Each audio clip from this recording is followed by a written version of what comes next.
Kai Sotto versus Victor Wembanyama sa 2024 Paris Olympics. Pwedeng mangyari at Gilas Pilipinas all out sa FIBA OQT, hindi basta papatalo. Yan ang ating mga pag-uusapan para sa video natin na ito.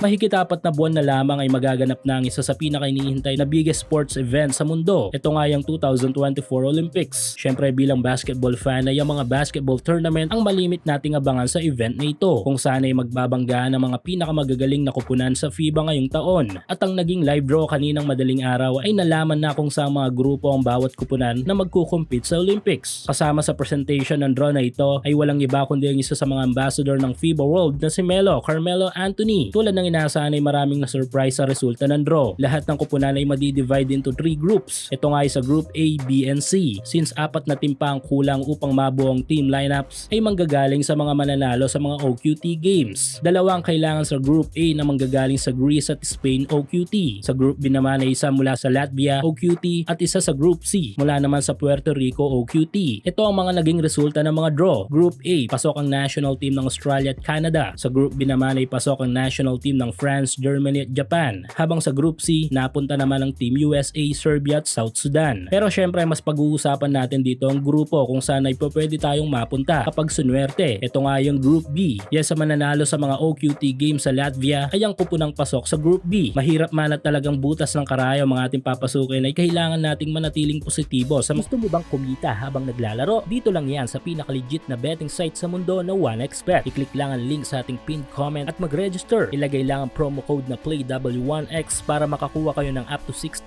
pesos bonus sa inyong first deposit. Pwede kang tumaya dito sa kahit anong sports, lalo na sa basketball, NBA, PBA at marami pang iba. Meron din silang iba't ibang mga online casino games. Sobrang dali lang mag-withdraw at mag-deposit dito using your GCash or bank transfer. Kaya subukan na ang inyong swerte sa 1xBet.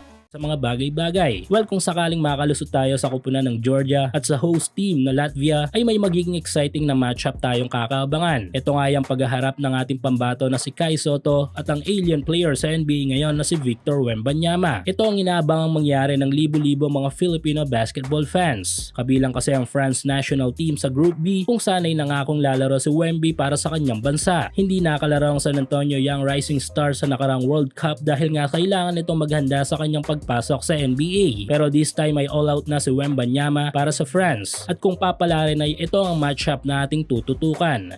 Pero speaking of all out ay nakakapagbigay ng mga positive vibes ang ilang naging statement ng mismong head coach ng ating national team na si Coach Tim Cone about sa magiging laban natin sa FIBA OQT. Ayon kay Coach Tim ay hindi lang daw tayo pupunta sa Latvia upang irepresenta lang ang Pilipinas, kundi pupunta tayo upang mag-compete at manalo. Sa plano ni Coach Tim kontra Georgia at Latvia ay ipasok ang ating mga big man players. Triple tower ang balak mabuo ng PBA champion coach, kung saan ay kailangan natin sina Kai Sotto, AJ Edu at Junmar Fajardo. Magkakaroon ng ilang serya ng mga tune-up game ng Gilas bago sumabak sa laban kontra Georgia at Latvia, kung saan ay posible nating makakalaban ng ilang mga European team tulad ng Lithuania at Slovenia na parehong kalibel na mga kupunan na makakalaban natin sa mismong OQT games. Well, abangan natin at suportahan ang ating pambansang kupunan sa July dahil ito marahil ang biggest basketball competition na kanilang sasabakan ngayong taon. At sana'y healthy lahat ng ating mga malalaro bago sumapit ang July upang walang maging problema sa ating lineup.